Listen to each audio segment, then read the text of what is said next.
जय श्री कृष्णा। राधे राधे भक्तों, कान्हा की भक्ति चैनल में आप सबका स्वागत है। भक्तों, आज मैं आप सबको वृंदावन की एक कहानी सुनाती हूँ। तो चलिए भक्तों, सुनाते हैं आज की कहानी। वृंदावन की ब्रजभूमि में रहने वाला चंदन अपने माँ बाप का इकलौता बेटा था। दिन भर वो ब्रज की रज में लोट-पोट होता रहता, अपने सखाओं के साथ अटकेलियाँ करता, सखाओं के साथ गैया चराने जाता। शाम होने पर यमुना जी में स्नान करके वापस घर आकर माँ बाप के चरण छूकर प्रसादी पाता, यही उसकी दिनचर्या थी। चंदन में धीरे धीरे ठाकुर जी के प्रति सखी भाव जागृत होने लगा। अब वह ठाकुर जी की सखियों की तरह चलता, कभी कभी सर पर चुनरी ओढ़ता, कभी आंखों में काजल लगा लेता। एक दिन उसके मामा, जो कि बनारस शहर में रहने वाले थे, वृंदावन आए। जब उन्होंने चंदन को सखी भाव में देखा तो हैरान होकर चंदन की माँ से बोले, चंदन तो आपका इकलौता बेटा है, इसको थोड़ा पढ़ा लिखा लो ताकि वह कुछ काबिल बन सके। चंदन के माता पिता उसकी मामा की बात सुनकर सोचने लगे, हाँ कहे तो ठीक ही रहा है, और उन्होंने चंदन को उसके मामा के साथ शहर पढ़ने के लिए भेज दिया। शहर में पहले तो चंदन का मन नहीं लगा, लेकिन धीरे धीरे उसका मन वहाँ लग गया और बड़े अच्छे से पढ़ाई करने लगा। चंदन अब बड़ा होने लगा। चंदन चाहे शहर में रहकर वहाँ रच बस गया था, लेकिन उसके अंदर ब्रज रस का रस कूट कूट कर उसके प्रत्येक रोम में बसा हुआ था, जो कि उसको कभी भी ब्रज से दूरी महसूस नहीं कराता था। इसलिए वह अपने आप को वहाँ अकेला नहीं समझता था, क्योंकि वह अपने अंदर ही अंदर पूरी आनंद में रहता था। चंदन की कक्षा में एक लड़की पढ़ती थी जिसका नाम ललिता था।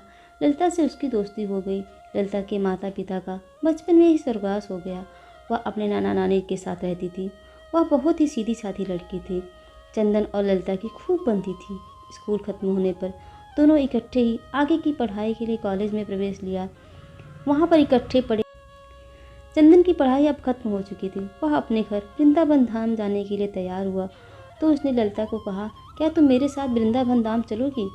ललिता ने अपने नाना नानी से आज्ञा लेकर चंदन के साथ जाना स्वीकार कर लिया। जब चंदन अपने मामा जी से विदा लेकर वृंदावन धाम पहुंचा तो वृंदावन में कदम रखते ही चंदन के हाव भाव बदल से गए। वह तो एकदम से सखी भाव में आ गया। उसकी चाल नर से नारी जैसी हो गई। वह अपनी कमर में हाथ रखकर चलने लगा। अचानक उसकी चाल में आए परिवर्तन को देखकर ललिता हैरान होकर उसको देखती रही, लेकिन वह कुछ नहीं बोली। अब चंदन अपने घर पहुंच चुका था। घर जाकर उसने अपने माता पिता के चरण छुए और ललिता के बारे में उनको बताया। ललिता की सुंदरता और सादगी को देखकर चंदन के माता पिता भी बहुत प्रसन्न हुए। काफ़ी दिन हो चुके थे ललिता को वृंदावन आए हुए, तो जब उसने चंदन से जाने की आज्ञा मांगी तो चंदन ने अचानक से उसको कहा कि क्या तुम मेरी जीवन संगिनी बनोगी? अचानक से यह सुनकर ललिता घबरा गई और लज्जा सी हो गई और मुस्कुराकर हाँ में हाँ भी भर दी। अब उन दोनों की शादी बड़ी धूमधाम से संपन्न हो गई, लेकिन ललिता को कभी कभी चंदन का व्यवहार अजीब सा लगता था। चंदन कभी कभी अपनी आंखों में काजल लगाकर, सर पर चुनरी ओढ़कर, कमर पर हाथ रखकर न जाने कौन सा नृत्य करता रहता है और किसको रिझाता रहता है। ललिता को यह सब समझ नहीं आता था। एक दिन उसने पूछा कि आप कभी कभी ऐसा रूप क्यों धारण कर लेते हो? तो चंदन मुस्कुराकर उसकी तरफ देखने लगा और तभी उसने मन में कुछ निश्चय किया और कहा कि प्रिय, तुम सुबह तैयार हो जाना, मुझे तुम्हें कहीं पर लेकर जाना है। ललिता को तो कुछ समझ नहीं आया, लेकिन पति की आज्ञा को मानकर वह जल्दी सुबह उठकर तैयार हो गई। चंदन उसको बरसाना धाम ले गया और किशोरी जी के निज महल में जाकर उसने अपने पाँव में घुंघरू बांधकर, आंखों में काजल लगाकर, कमर पर चुनरी बांधकर नृत्य करना शुरू कर दिया। ललिता उसको देखकर हैरान सी हो गई। अचानक से चंदन को क्या हो गया?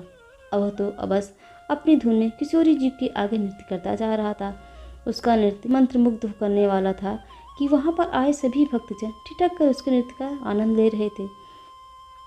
बाहर से कभी कभी पवन का एक झोंका आकर चंदन के नृत्य का आनंद ले जाता और कभी कभी सूरज की किरणें अंदर आकर चंदन के पैरों के बजते नूपुर से निकली राधे को सुनकर आनंदित हो जाती। जब चंदन थोड़ा शांत हुआ तो उसने ललिता को बताया कि यह हमारी लाडली सरकार है, इनको नमन करो। ललिता को तब भी कुछ समझ न आया। वह अभी भी असमंजस में थी कि किशोरी जी को प्रणाम करके वह वापस वृंदावन आ गए। दूसरी ओर उसी शाम ठाकुर जी और किशोरी जी यमुना जी में नौका विहार करने के लिए निकले।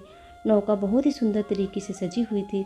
नौका में चारों ओर कमल और मोगरे के फूल लगे हुए थे। नौका में ठाकुर जी और किशोरी जी आमने सामने बैठकर एक दूसरे का रूप का रसपान कर रहे थे और उनके पीछे बैठी एक सखी हाथ में पतवार को लिए नौका को चला रही थी। अचानक से सखी के हाथ से पतवार छूटकर यमुना में चली गई और वो घबरा सी गई। घबराहट के कारण वो अपने पैरों के नाखून से नौका की भूमि को कुतरने लगी। तभी अचानक से ठाकुर जी का ध्यान पीछे बैठी सखी पर पड़ा और बोले, अरे सखी, इतनी घबराई क्यों हो? उसने हाथ जोड़कर बड़ी विनम्रता से कहा, कन्हैया, मेरी पतवार यमुना जी में गिर गई। तो ठाकुर जी मुस्कुराकर बोले, इसमें घबराने की क्या बात है? और आंखों ही आंखों में उन्होंने किशोरी जी को कुछ इशारा किया। अब एक तरफ से किशोरी जी और दूसरी तरफ से ठाकुर जी ने अपने हाथ को यमुना जी में डाल दिया और वह दोनों अपने दोनों हाथों को पतवार में से चलाने लगे। झुकने के कारण किशोरी जी के सिर पर ओढ़ी हुई चुनरी यमुना जी में भीग रही थी।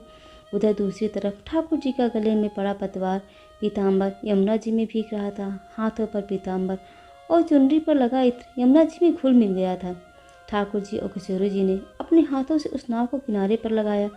अगले दिन ललिता की सास और ससुर चंदन के मामा के यहाँ गए। कुछ काम से चले गए। अब घर में ललिता और चंदन अकेले थे। चंदन सुबह सुबह ही अपने काम पर चला गया और ललिता हाथ में मटकी को लेकर यमुना जी से जल भर कर ले आई। आज घर में कोई नहीं था, इसलिए जब ललिता ने मटकी से थोड़ा सा जल पिया तो उसमें इतनी सुंदर इत्र की इस खुशबू को महसूस करके वह बहुत प्रसन्नता से भर गई। धीरे धीरे उसने उस मटकी में से काफ़ी जल पी लिया और जब थोड़ा सा जल शेष बचा तो उसका ध्यान मटकी में पड़ा तो देखती क्या है, नौका में बैठकर विहार करते हुए किशोरी जी और लालजू नजर आ रहे हैं। ललिता घबराकर दीवार के सहारे टेक कर खड़ी हो गई। उसको कुछ सोच नहीं रहा था। मटकी से पिया हुआ जल धीरे धीरे अब उसके शरीर में फैल रहा था। उसकी आंखों में न जाने कैसी अश्रुधारा बहने लगी। इतने में चंदन बाहर से आया। अपनी पत्नी की ऐसी दशा देख कर उसने पूछा, प्रिय क्या हुआ? ललिता के मुख से कुछ भी नहीं निकल रहा था, परंतु उसके ओंठ कुछ कहने के लिए फड़फड़ा रहे थे। सांस जोर जोर से चल रही थी, आंखों की पलकें भी हिल रही थी। चंदन ने जब उसको झंझोड़ कर बार बार पूछा तो उसने मटकी की तरफ इशारा किया। चंदन ने जब मटकी की तरफ देखा तो उसको भी मटकी में ठाकुर जी और किशोरी जी की नौका बिहार की छवि दिखाई दी। वह झूम झूम कर नाचने लगा और ललिता को पकड़कर उसने खींचकर जोर से अपने अंक में भींच लिया और कहने लगा, अरे प्रिय, आज तुझे ब्रज ने स्वीकार कर लिया है, आज तुझे मेरे श्यामा जू ने स्वीकार कर लिया है। ललिता कुछ समझ नहीं पा रही, चंदन की तरफ देखी जा रही थी। तो चंदन ने उसको समझाते हुए कहा कि तुम्हारे कोई पुण्य कम थे जो तुझे ब्रज में कदम रखने का सौभाग्य प्राप्त हुआ, लेकिन ब्रज में कदम रखकर तुम्हें सुख प्राप्त हो रहा है, लेकिन उस सुख का आनंद में बदलने के लिए तुझे किशोरी जी की आज्ञा की प्राप्ति जरूरी थी। इसलिए मैं तुझे बरसाना धाम ले गया ताकि तुझे भी वहाँ पर किशोरी जी के आशीर्वाद प्राप्त हो सके। यह उन्हीं की कृपा प्राप्ति है जो आज तुम्हें ठाकुर जी और किशोरी जी की नौका विहार के दर्शन इस मटकी में प्राप्त हुए हैं, क्योंकि आज तुझे ठाकुर जी और किशोरी जी ने अपना लिया है। जो यमुना जी का जल धीरे धीरे उसके शरीर में प्रवेश हुआ था, वह ठाकुर जी और किशोरी जी की कृपा से की छलने से उसके पाप नीचे बैठ गए थे। अब उसके पुण्य कर्म ऊपर थे, इसलिए ललिता को इस आनंद की प्राप्ति हो चुकी थी। ब्रज में तो हर कोई आता जाता रहता है, उसको सुख की प्राप्ति होती रहती है, लेकिन जिस पर ठाकुर जी व किशोरी जी की कृपा हो उसको सुख के साथ साथ ठाकुर जी के आनंद की भी प्राप्त होती है। इसलिए हमें ठाकुर जी के मीठे मीठे आनंद को रोम रोम में प्रवेश करा के उस आनंद से प्राप्त की मृग तृष्णा को इतना बढ़ाएं कि वह प्रेम आंखों में निकलने वाले नमकीन अश्रुओं के द्वारा बहकर ठाकुर जी और किशोरी जी की मीठी कृपा से सराबोर हो सके। जय श्री कृष्णा। राधे राधे भक्तों।